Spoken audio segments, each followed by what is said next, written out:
Grabe, sobrang kawawa ang Lola Cyber natin dahil nagkaroon siya ng matinding infection.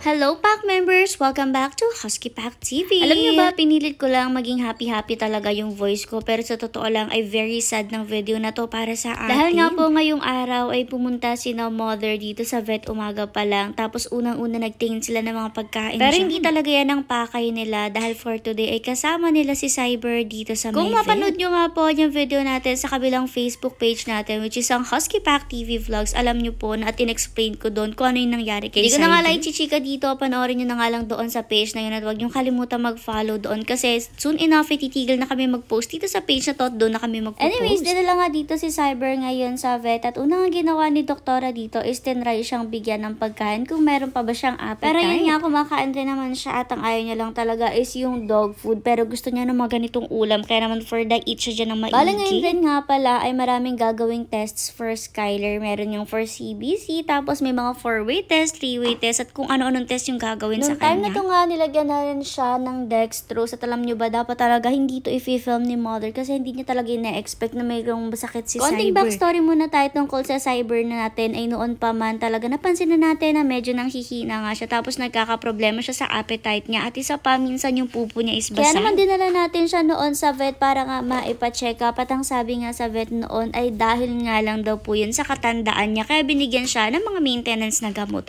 Lalo na nga para sa buto-buto niya. Pero hindi natin ina-expect ngayon nung pa-second opinion tayo ay grabe, may sakit pala talaga itong si Cyber at eto nga nag-positive siya dito sa isa sa 3-way test. Dito na rin nga pala kinonfirm ni Doc na ito nga si Cyber ay merong coronavirus. Grabe, sobrang nanlumo kami nung time na to at hindi kami makakapaniwala. Hindi lang kasi basta virus to kay Cyber dahil sobra na rin talaga yung infection niya dahil sa virus na Bali sa test nga is talagang super baba na ng platelet niya, tapos super baba na rin nga doon sa may mga blood niya, tapos super taas ng infection. As in sobrang taas talaga, kaya naman sabi ni doktora ay hoping na makasurvive pa at masurvive ni Cyber etong sakit niya na to kasi grabe, sobrang tagal na daw pala talaga ng sakit na to dahil nga super taas na ng infection niya. Nakakalungkot lang rin talaga na hindi nga nakita itong infection na to noon pa man dahil sa totoo lang dapat noon pa ay nagamot na natin to at hindi na sana siya lumala. Pero wala naman na tayo magagawa at ang kailangan talaga natin gawin ngayon ay talagang supportan si Cyber dito at syempre maipainom na rin nga sa kanya lahat ng mga beds na kailangan niya para gumaling na rin siya. Bali sa ngayon nga nilagyan na rin muna siya ng dextrose at iuwi rin nga natin siya na nakaganyan. Kaya naman talagang doble ingat tayo sa kanya ngayon dahil alam nyo naman minsan talagang maldita ang Cyber natin.